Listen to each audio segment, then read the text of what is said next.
We live in an invisible jungle of communication. Down there, 10 million people could be talking to each other at any one time. Their voices travelling at the speed of light are going over you, under you, and sometimes right through the middle of you. And all that because of the telephone.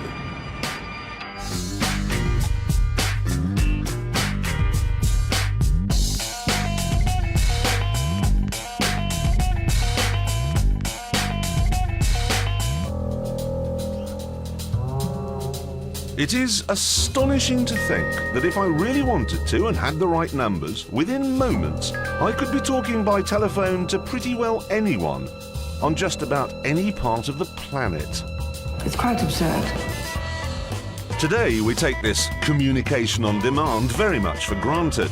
For most people, the thought of being without one's telephone is worse than the thought of being without one's trousers.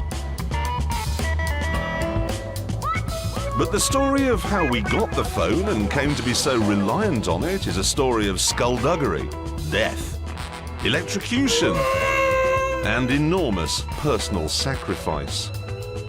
The high-tech dream of getting messages to fly through the air has not come easily. Pigeons have been carrying messages for hundreds of years. Off you go, Biggles.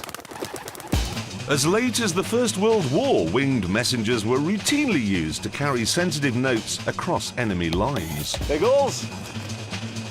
Biggles! Brave military pigeons were even decorated. I can't think why. They are fantastically unreliable. And where would they pin the medals anyway? You've dropped the message! What was needed was a system where you didn't actually have to carry anything. Beacons, smoke signals, even drumming was tried. Anything to stop the skies becoming choked with all those unreliable birds. But in the 18th century, they finally cracked it. This is it. Well, actually, this is a scaled-down model of it. The real thing would have been 10 times bigger. It's called the visual telegraph, and it's absolutely brilliant. You see, it wasn't just limited to saying yes, no, on, off, fire, stop firing. This, if you wanted to, could say, the quick brown fox jumped over the lazy dog. The visual telegraph formed an enormous network that covered much of southern England. Messages were flashed across the country from stations set 10 miles apart. The 6 shutters could be arranged to symbolise the letters of the alphabet. It worked, and it was fast. Messages could be sent from London to Portsmouth in just 3 minutes. That's 2,400 miles an hour, 3 times the speed of sound. That is pretty impressive, but things were about to get much, much faster. You see, most early forms of communication used something you could see, something visible, like fire. But by the end of the 18th century, people began to realise that things would be better if they used something invisible. Electricity. People had known about electricity for hundreds of years, but it wasn't until the 18th century that they began to realise its potential for communication. In 1746, a French abbot decided to carry out an experiment on his monks. He connected them to each other and then to a battery. The monks screamed simultaneously, telling the abbot 2 things. Electricity really, really hurts, and it travels instantaneously. Electricity can go around corners, it can cover vast distances, and it's fast, very fast. It goes at very nearly the speed of light. Now, it was a British chap, writing anonymously actually in the Scots magazine, who first suggests that it could be used for sending messages. But it was an impoverished American artist who first worked out how that might be done.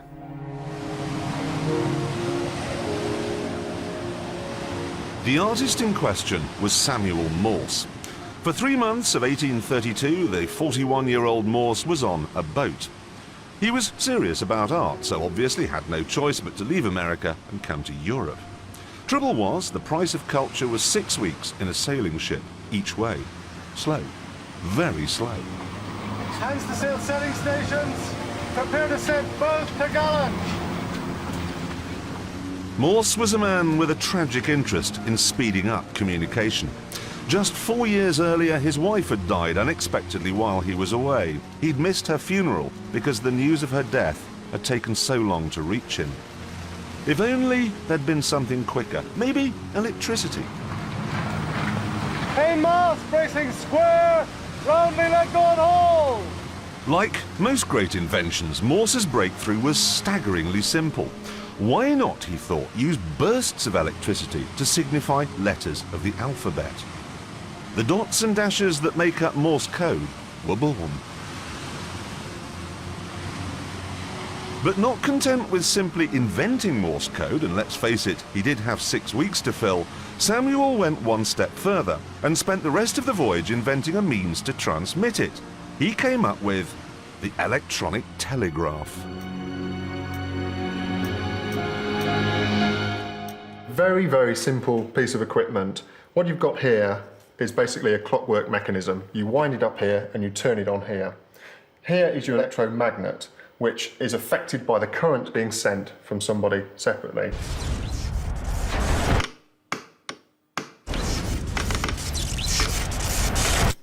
This moves a bar along here, and at the end here there's a wheel that sits in a pot of ink, which presses up and touches the slip, and then you can send simple messages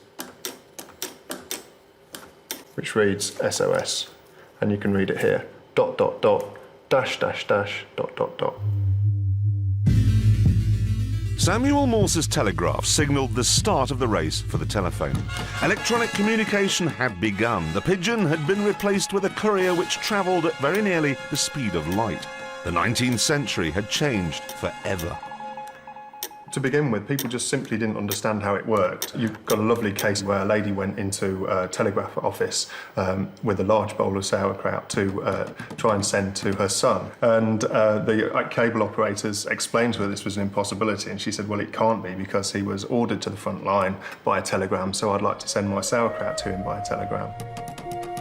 Eventually, people stopped trying to send pickled vegetables over the telegraph and began to use it to improve society.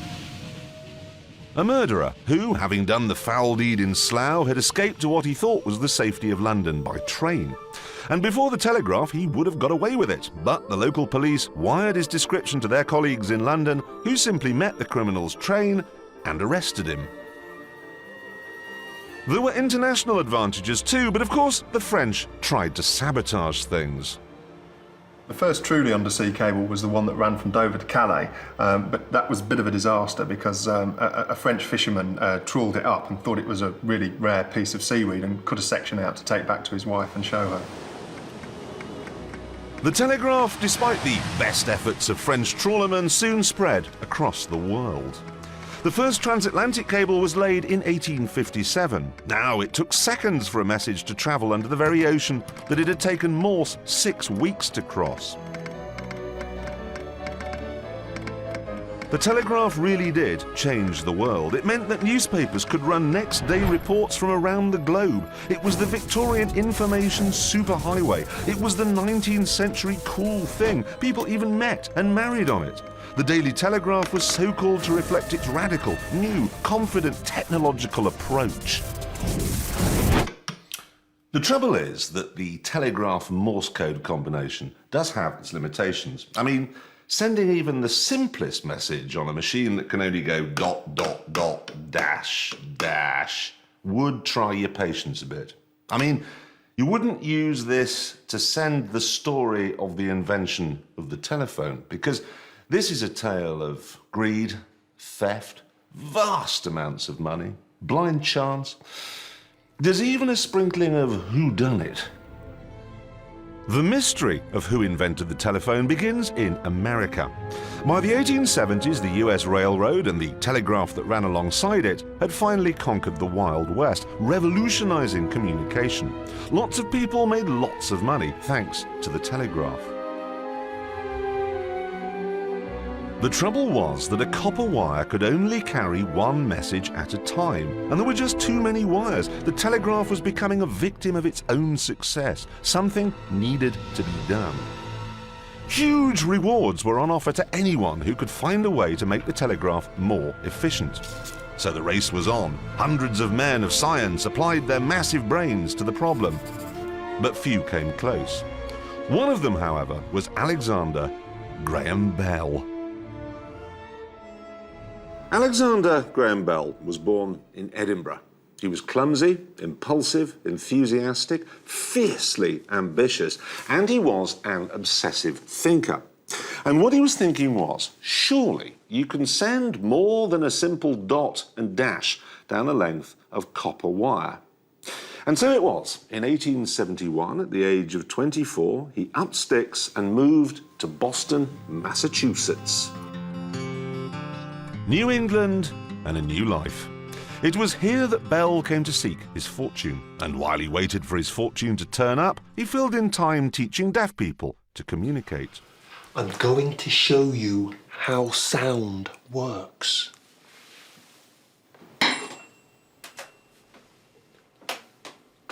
He was convinced that the answer to the telegraph problem lay in sound, not speaking, not the telephone, just sound as a way of making Morse code more efficient.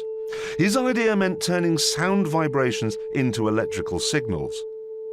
But he couldn't. The trouble is, Bell was in a race. Thousands of miles away, in Ohio, there was a humble Quaker farmhand called Elisha Gray, and he had worked out how you could transmit sound down a piece of copper wire.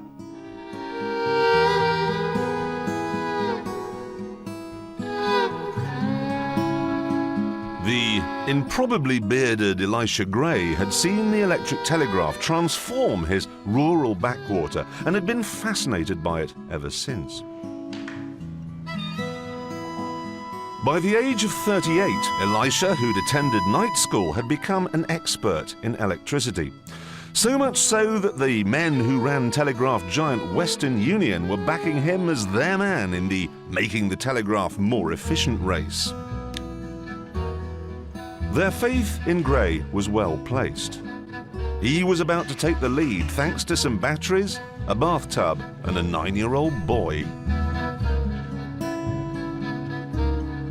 Elisha Gray's nephew had found his uncle's batteries in the bathroom and had discovered that he could use them to make a strange new sound by rubbing his hand along a zinc bathtub. As is the way with adults, Gray immediately wanted to have a go with the new toy himself. He realized that he was making an electrical circuit.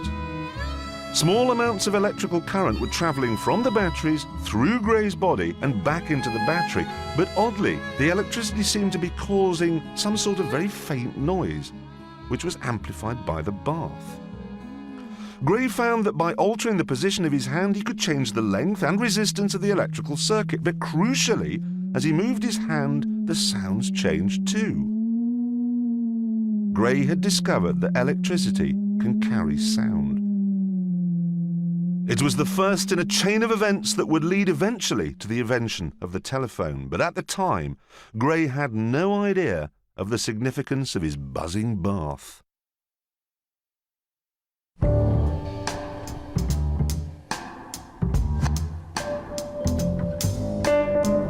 Meanwhile, back in Boston, the ambitious Scot was keen to move on with his ideas and acquired staff in the form of skilled craftsman Thomas Watson. Bell had abandoned the idea of multiple messages and was going hell for leather in pursuit of the talking telegraph, even though he still had no idea how to electrify speech. If I could make a current of electricity vary as precisely as the air varies during the production of sound, I should be able to transmit speech telegraphically. Mr. Bell, I feel the tuning fork will be no good. The vibrations are too weak. But the vibrations are the key. It's the sound as we see it. I mean, subtle as they are. It's those that we must capture. Then it must be a thinner metal. Bell may have hit on the idea for a telephone, but over in Ohio, Elisha Gray was about to work out how to actually build one.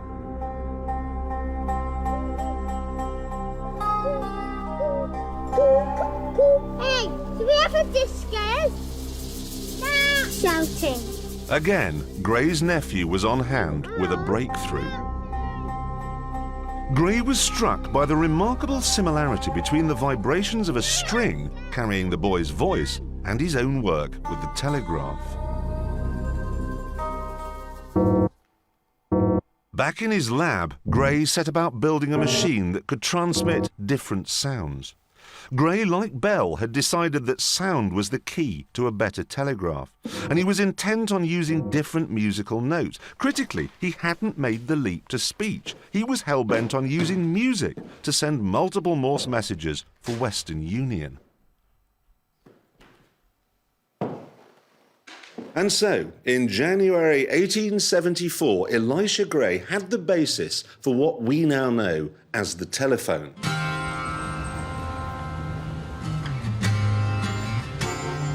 Enthused by the idea and in search of cash, Elisha made the journey here, to Chicago. Full of trepidation, the unassuming inventor demonstrated his harmonic telegraph to his paymasters from the telegraph company. But even though they understood that Gray could transmit sound and they could hear the evidence, the men from Western Union didn't make the leap to speech either. And they weren't impressed. They wanted more than one message at a time in Morse code down one wire as discussed. Humming, music, talking, they'd be ridiculous. So needless to say, the check was never written. Now, you can forget the man who turned down the Beatles. That has to be one of the costliest mistakes in the whole of human history. At about the same time in Boston, the altogether luckier Bell wasn't being downtrodden by the kind of visionaries who'd hamstrung Gray. The immigrant Scott and his technician were hot on the heels of Elisha Gray and were also discovering all about sound going down wires. The tuning fork idea was about to bear fruit, albeit accidental fruit. Mr. Watson, do I have the right connections here? Yeah. Are they all tightened? Yes. I'll proceed now. Please take note. Mr. Bell, a moment. The reed is stuck. The sound of Watson's fumblings were carried along the wires down the corridor.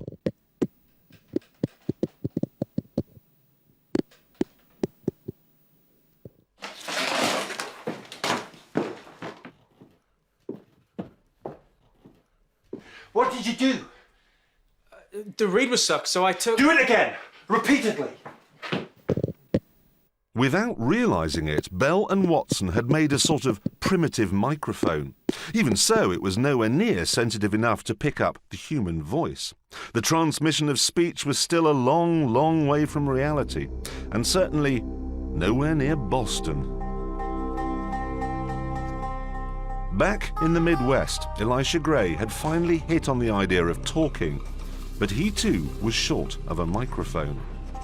Alone and without funding, Gray continued his research and hit on an idea to capture speech vibrations in a liquid. It was a brilliant and crucial breakthrough. Gray's drawing showed a telephone system that would have worked. Gray had no idea of the value of his diagram, but being a professional inventor, he sent it along with a whole stack of other ideas to the US Patent Office. Gray had done what he did routinely, only this time his patent application would change his life forever.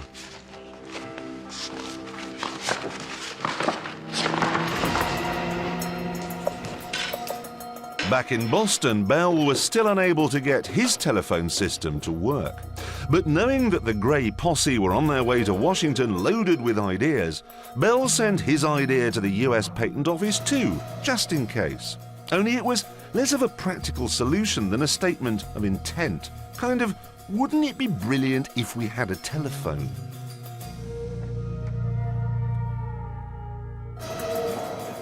So, on Valentine's Day 1876, couriers for both men arrived at the patent office.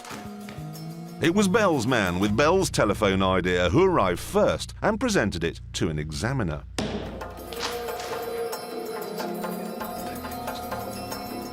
Just 2 hours later, Gray's courier, carrying the crucial diagram, presented the bundle of patent applications to the same man. The race for the invention that would change the world came down to a photo finish.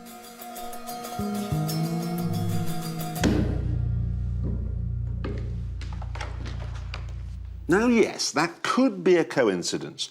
Two men from different sides of the continent appearing in the same office, in front of the same examiner, on the same day with the same idea. But what happened next doesn't look like a coincidence at all. You see, within a few days, this paragraph appeared on Bell's patent application, fleshing it out, giving more detail. And back in his laboratory, Bell drew this diagram. Should we compare it to the one that had been drawn by Gray a few weeks earlier? Same use of liquid, same transmitter, same head. I'm prepared to put the same day thing down to a coincidence, but this is altogether rather more fishy. So what happened? How did Gray's idea end up on Bell's patent application? Well, it's the old story. With so much money to be made from the patents, petty cash was in plentiful supply. The temptation to accept bribery was overwhelming. Both applications arrived in the hands of one man, Zenas Wilbur. And as Zenas admitted in later life, it was he who sold Elisha Gray's idea to Bell's lawyers. So instead of Gray, it was Bell who was granted the lucrative patent for the telephone. At the time, no one realized what had happened, but Bell leapt into the lead. Armed with his new ideas, the breakthroughs just kept on coming. This is quite a bit different from what we do in the past. Yes. Just 2 weeks after filing his magic self-altering patent, Alexander Graham Bell had got himself a brand new design. At its heart lay a freshly, invented liquid transmitter. In fact, the whole setup was remarkably similar to Gray's diagram. But no matter, Bell was poised to make history. Mr. Watson! Come here, I want you.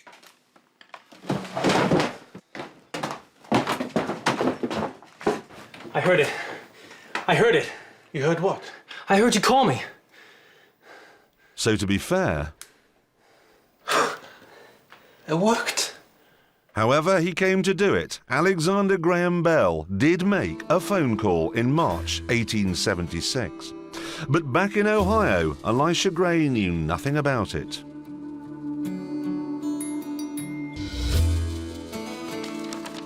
When he first heard of Bell's success, the humble Quaker accepted defeat gracefully. But as he learned more about the design, the truth became horribly clear. Gray had invented the telephone, but Bell had taken it from right under his nose. He tried to sue, taking his claim all the way to the US Supreme Court, but he was not successful. He died in 1901, aged 66, unknown and unrecognized.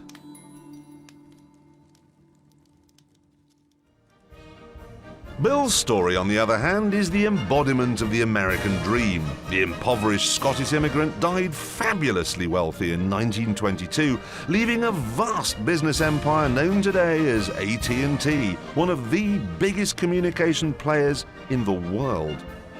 But that wasn't quite the end of the story. In recent years, the mystery of who invented the phone has taken another unexpected turn. The latest twist in the tale of the telephone takes us to Cuba, where it's claimed the telephone was really invented. What's more, it's also claimed that the inventing took place a staggering 20 years before Bell had even set foot in America. Enter Havana-based Italian scientist Antonio Meucci. Now it's clear from his beard alone that here was a man born to telephony. But in the 1840s, Antonio's thing was analgesia. He was convinced that pain could be cured by wiring patients up to the mains. He tested his theory on his wife Esther, who, as luck would have it, suffered from arthritis. So one day Meucci was going about his business of electrocution when Esther, as you can imagine, screamed out in agony. But her scream didn't just resonate down the corridor, it also travelled to Meucci through his copper wires. Meucci, who was rather taken with the unexpected side effect of his treatment, set about developing an instrument that could transmit speech along a wire from one place to another. In 1850, Meucci came here to New York. Now, by this time, his wife was seriously crippled with arthritis. So he wired up the whole of his house so he could hear her no matter where he was. And that, in my book, is a telephone. This is the house in question, where Meucci spent the next 20 years perfecting his apparatus. There was a mouthpiece and an earpiece, and the sound was apparently transmitted electronically along lengths of copper wire. So if Meucci's telephone really worked, how come he didn't walk away with a patent worth billions? Why did he die a pauper? Well, in 1871, Meucci was badly burned in an accident on the Staten Island ferry. And while he was recovering, Esther got her revenge for the electrocutions and sold her husband's invention for just $6. He could never afford to buy it back.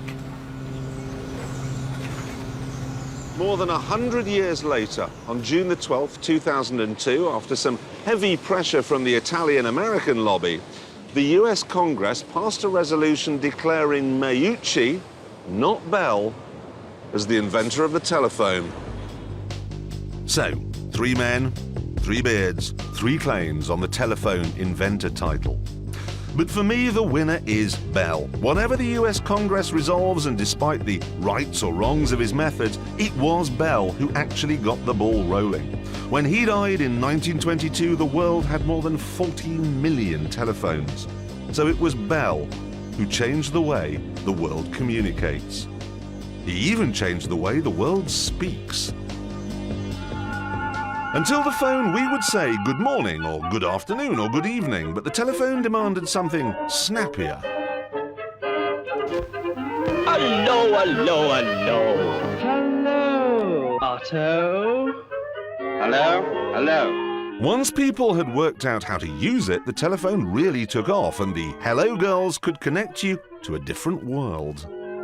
Mr. Parsnip speaking. With chunks and toll and telegrams and all exchanges too. Just telephone and we will put you through. Ring Abercorn or Otway. Ring Theatre, Hop or Slough. Ring anywhere. We're waiting on your phone. Do you want a little warning to make you get up in the morning? Is your house on fire? Do you want to send a wire? Just lift up the receiver. That's all you've got to do. Charming ladies, but a dying breed.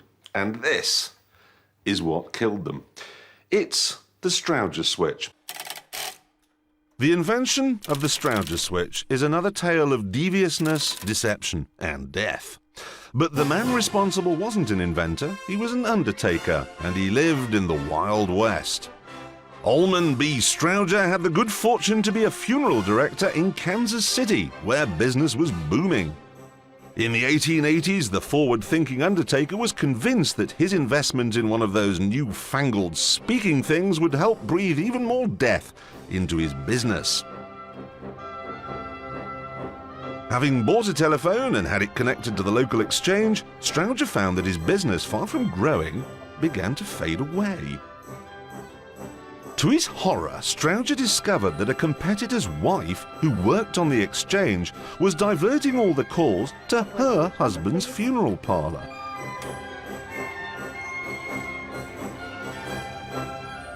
Strowger decided to use his knowledge of electricity to bury the competition, and he came up with this electromechanical switch which could connect one telephone line to another without going through the operator.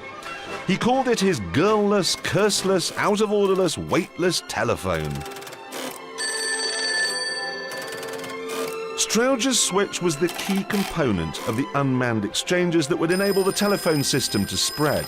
For the first time ever, you could dial directly from one phone to another. All you had to do was telephone. No one had to put you through. It was such a radical idea that in the UK at least, direct dialing had to be taught in helpful films like this. Now you hear the ringing tone, which synchronizes with the ringing in the house of the distant subscriber.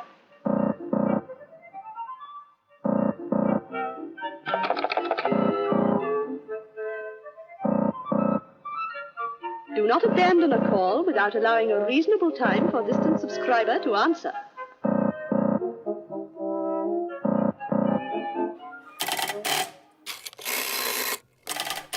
Thanks to the Strowger switch, the telephone was able to conquer cities, countries, and eventually whole continents. By the 1930s, the telegraph was dead. The telephone reigned supreme and for the first time was about to play a major role in the theatre of war.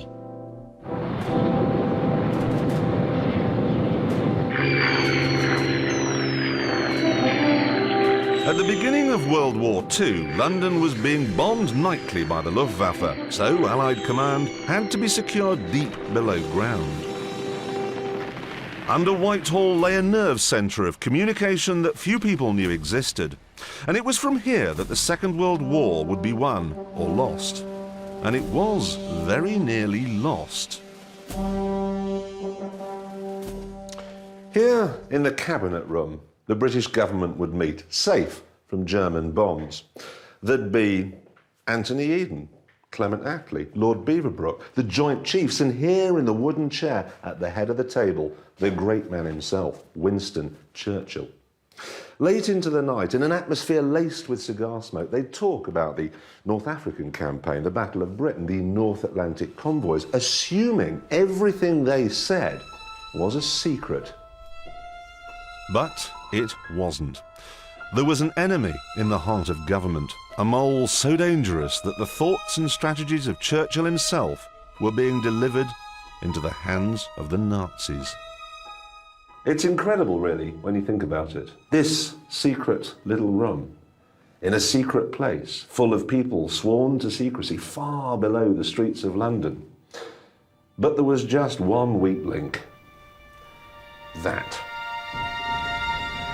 Thanks to the telephone, precise details of the British war effort were being broadcast to the world, and no one in Whitehall realised what was going on. Churchill knew that reliable communication was vital to the outcome of the war. But it was one specific line of communication that was absolutely crucial to Churchill's plans: his regular transatlantic phone calls to President Roosevelt in America.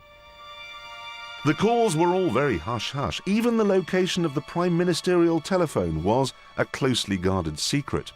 Had anyone seen Churchill preparing to call the president, they would have assumed something else entirely, because they would have seen him let himself into this unassuming room. It's a broom cupboard, disguised as a lavatory.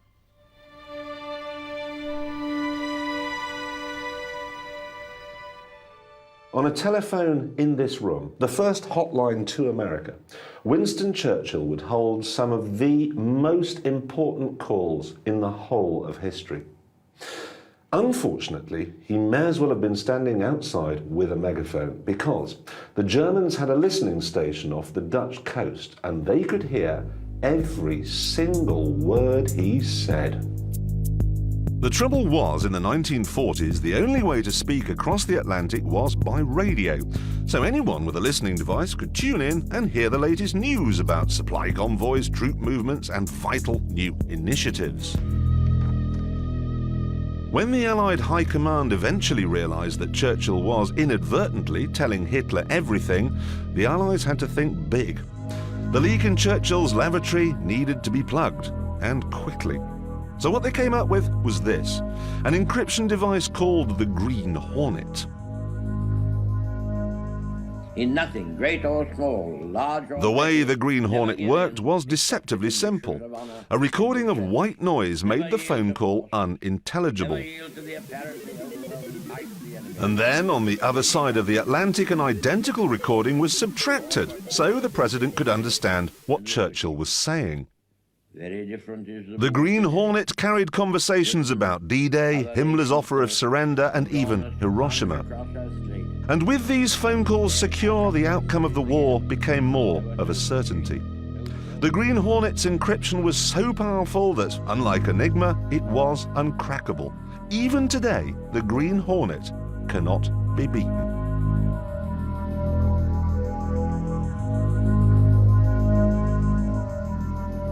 Churchill marvelled at the fact that he could pick up the phone and have a completely secure conversation with someone on the other side of the Atlantic. Once he remarked, "It astounds me.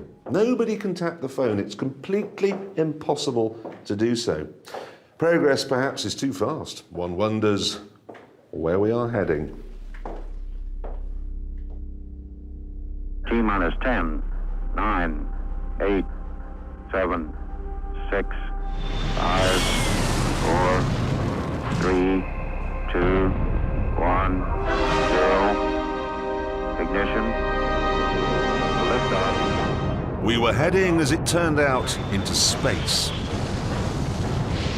As we all know, the space race brought with it all kinds of giant leaps for mankind, non-stick saucepans and Velcro, to name just two. But perhaps more importantly, it gave us something that the likes of Arthur C. Clarke had been banging on about for years: global telephony using satellites.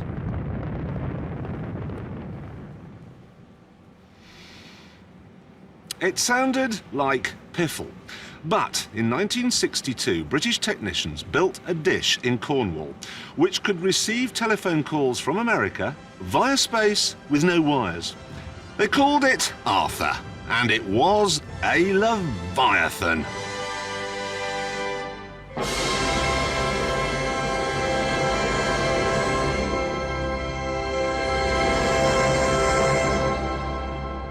In this case, size really did matter.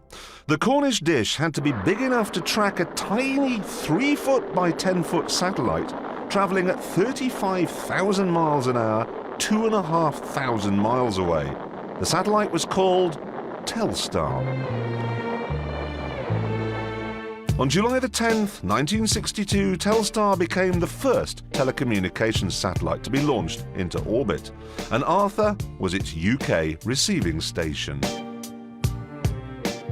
Just hours after the launch, and with Arthur locked on, these were the first words to travel from America to Britain via space.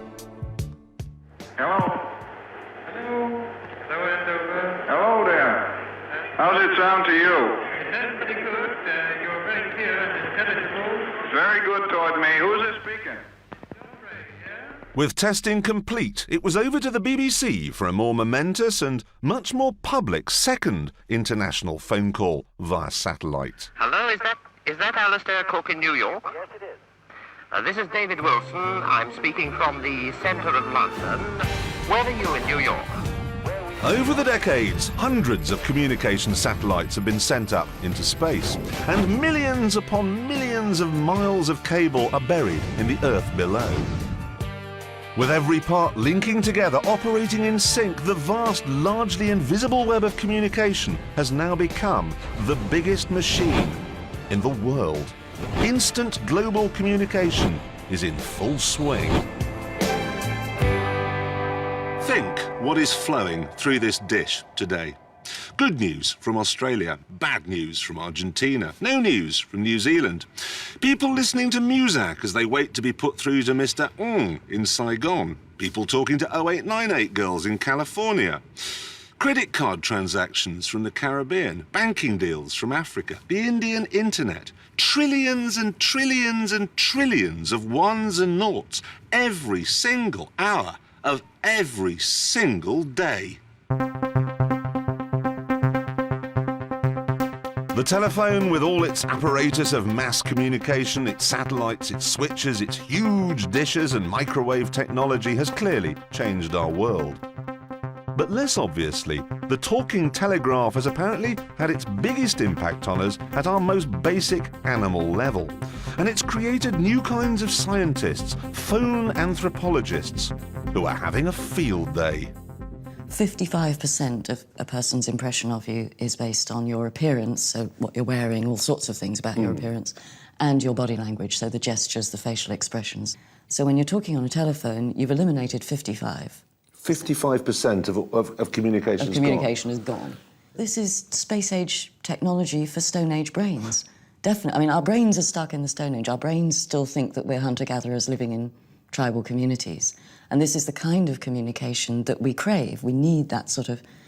So even though 55% of it isn't available on a telephone? Hey, it's better to have some of it than none of it. Yeah. If you think about it, we always use the term keeping in touch, staying in contact.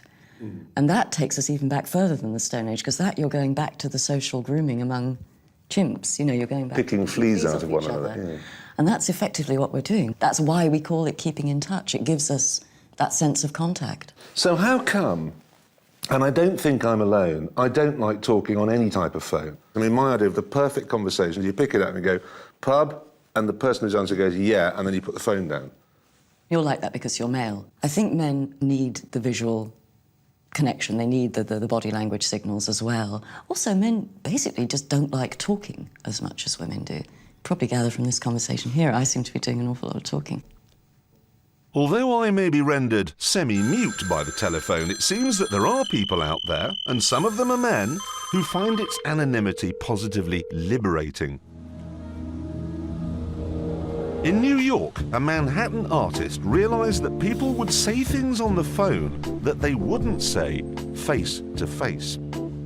During the 1980s, Mr. Apology, as he was called, invited members of the public to phone up and get things off their chest by leaving a message on an answer machine. And they did, in their thousands. Hello, this is Mr. Apology speaking, and this tape is a sample of some of my favorite apologies. To the 15 people that I've stolen money from, I'm sorry. In my life, I've taken all sorts of drugs.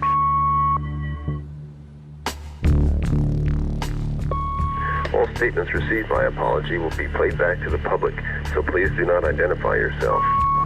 I steal from stores all the time. I really feel guilty. Hi, I'm a police officer in Wisconsin. I just wanted to say I'm sorry to all those poor souls out there that wake up black and blue the next day after I beat the shit out of them. Mr. Apology died in 1995, and now his widow looks after his bizarre legacy. People that were talking sounded very sincere, really talking about things that were very painful and very personal.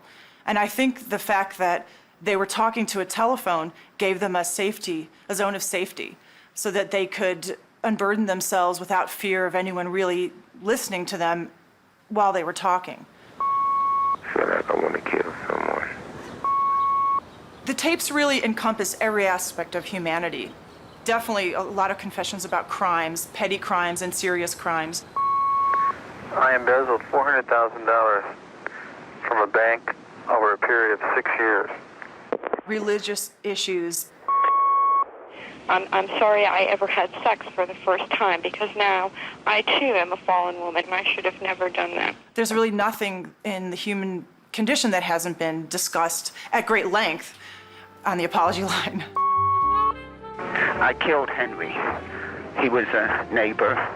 He was a classmate of mine. It was partly his fault, because he shouldn't have kept teasing me about the size of my ears.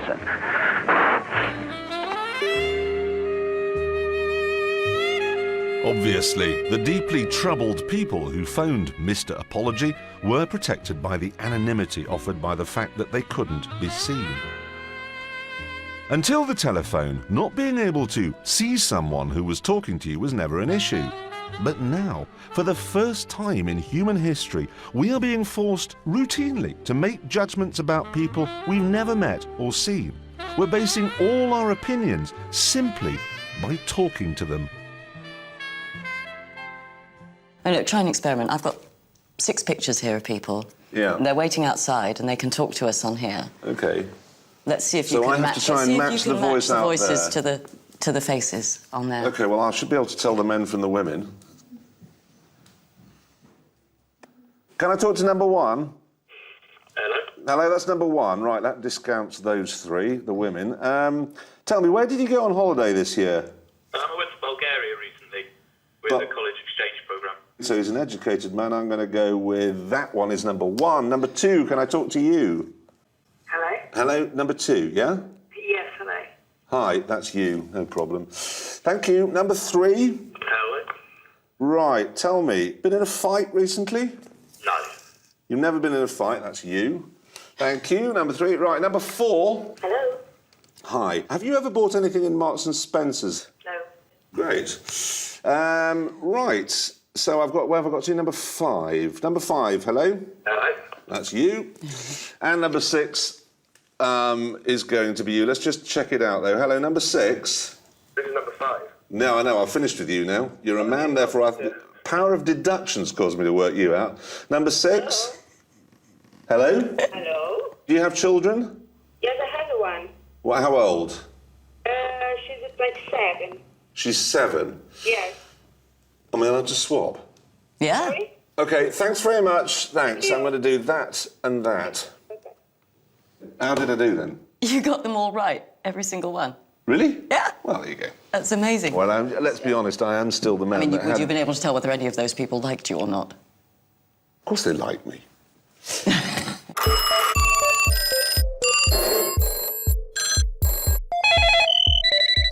Even though it's only been around for 100 years, the telephone and its culture is undergoing constant reinvention. 20 years ago, when we were beginning to think we'd got it sussed, the phone turned into something rather unexpected. I've got my cellular radio phone here. That's it. You see, no cables attached at all, completely portable. The mobile phone had arrived. Here, Michael, just before you go, come and have a look at this. Look at this, executive mobile phone. Tell you what, I'll show you how it works. I'll give you a little demonstration here. First we press that, and then you start.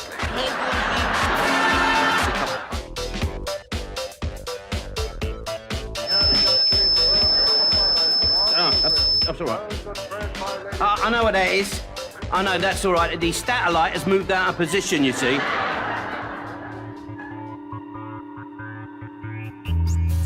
Today, 47 million people in the UK own a mobile phone. That's pretty much everyone who's capable of picking one up. It's a statistic that should cause us to hang our national head in shame for all that intrusion and irritation. But of course, I'm wrong. Again, mobiles are actually a great social healer. Mobiles are engendering a new sense of community. Really? What it's allowed us to do is to go back to an earlier, actually rather more humane pattern of communication, something that we'd lost. Mobile phone is like the garden fence. It's almost like you're carrying your social support network in your pocket. It's a lifeline, it's a connection to your social world. So it's interesting, isn't it? We think of the mobile telephone as appealing to the sort of 21st century part of us, but actually what it's doing is appealing to the... That's my mobile. ...really old part of us. That's a really horrible ring. Do you mind my saying that?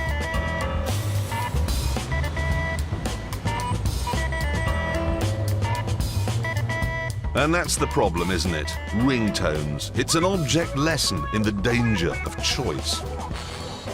If any unfortunate extraterrestrial picks up the sound of modern-day planet Earth, all he'll hear is the Nokia tune or the EastEnders theme played on a stylophone. But I'm whistling in the wind. The economy has spoken. Nowadays, pop groups make more from ringtones than singles. Kids spend more on mobiles than chocolate.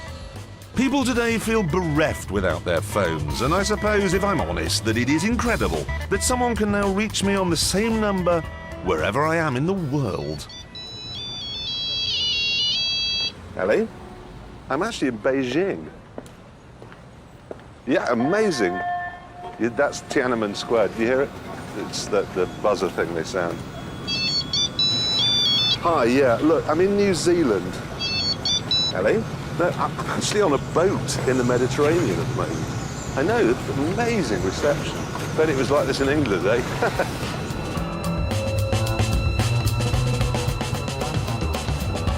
But there is a darker side to your friendly telecom fantasy enabler. Your mobile can turn on you. And I'm not talking about brain cancer or dodgy driving or memory loss. I'm talking about something that really ought to scare all of Britain's 47 million mobile users. What most of these people don't realise is that as soon as you make a telephone call on your mobile, your location can be pinpointed to within 2 or 3 feet. It's a commercially available service today. Provide the company with a mobile number and moments later, they'll tell you where that mobile is. Great if you're an anxious parent, not so great if you're an overprotected kid. There are some pretty serious civil liberties issues involved, but worse than that, the telephone has been used to track people down and kill them. That's what happened in Chechnya. The bloody battle for independence from Russia was in full swing. With his government building bombed to pieces, the self-declared Chechnyan leader, General Dokar Dudayev, took to the hills. Dudayev had lost count of the number of times the Russians had tried to kill him, but it's safe to say he didn't expect what happened next.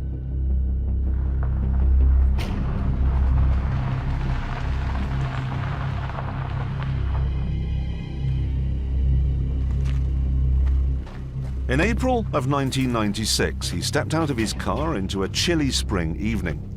He had decided to try and negotiate a ceasefire with an intermediary in the Kremlin. But as soon as he turned on his satellite phone, Dudayev gave away his location. Immediately, the coordinates of Dudayev's position were sent to a Russian military plane, and the rest, for Dudayev at least, was history.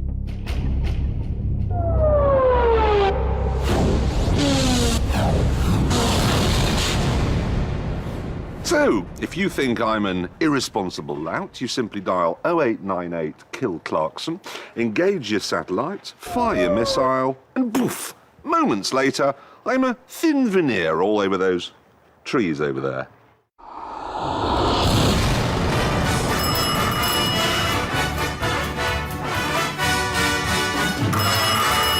Ever since Bell's first phone call, the telephone's been used for flirting, lying, cheating, everything from little white lies to major brushes with the law. All activities that involved speaking.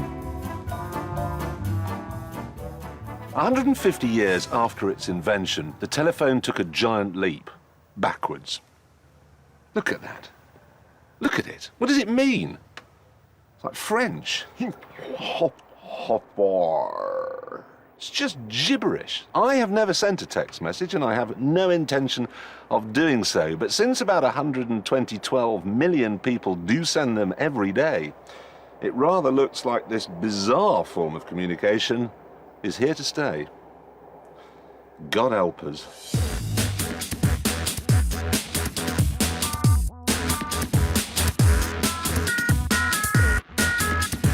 Pioneers of the telephone may be turning in their graves, but Samuel Morse is probably feeling pretty pleased with himself, because this is little more than Morse code, and it's spreading like wildfire. In Britain today, we spend an incredible £1.7 billion a year on text messages, and a generation of children are actually growing up with bigger thumbs. Today you can arrange blind dates by text message, be dumped by text message, you can even get fired by text message. What a way to learn you're fired. The text message that spells the end for accident group staff. As far as texting's concerned, why is that caught on to the extent it has, do you think? If you think about what I call the village green conversation, what the kind of conversations we used to have when we lived in small communities. It's kind of, hi, how are you? Fine, just off to the shops. Oh, yeah, how's your mum, by the way? Is she better?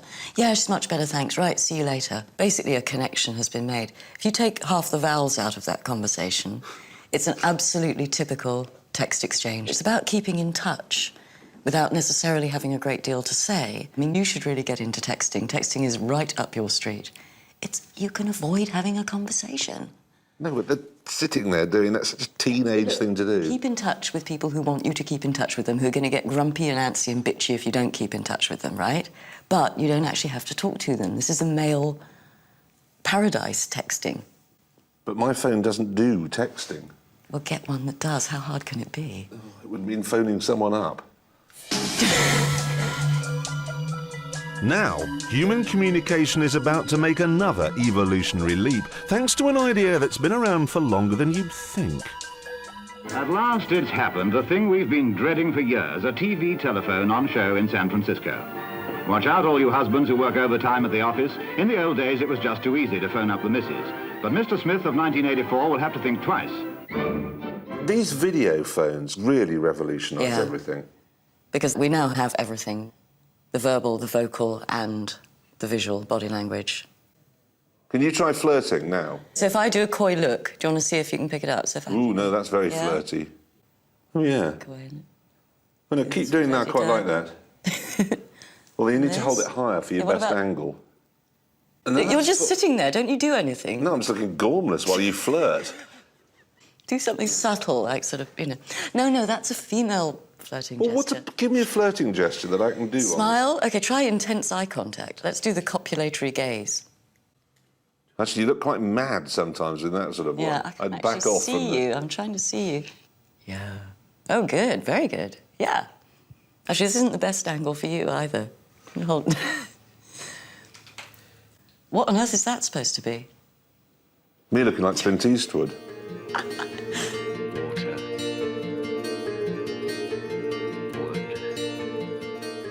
The telephone really has come a long, long way since Elisha Gray's nephew wired himself up to the bath.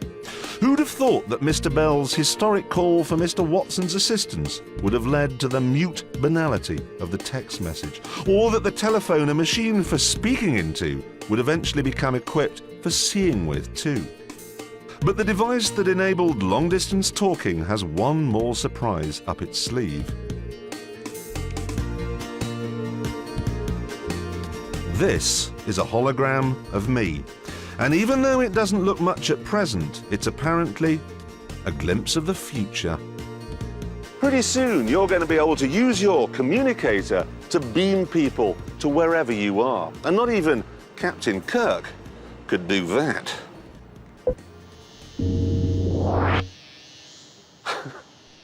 The phone has already changed the world. But imagine what this is going to do.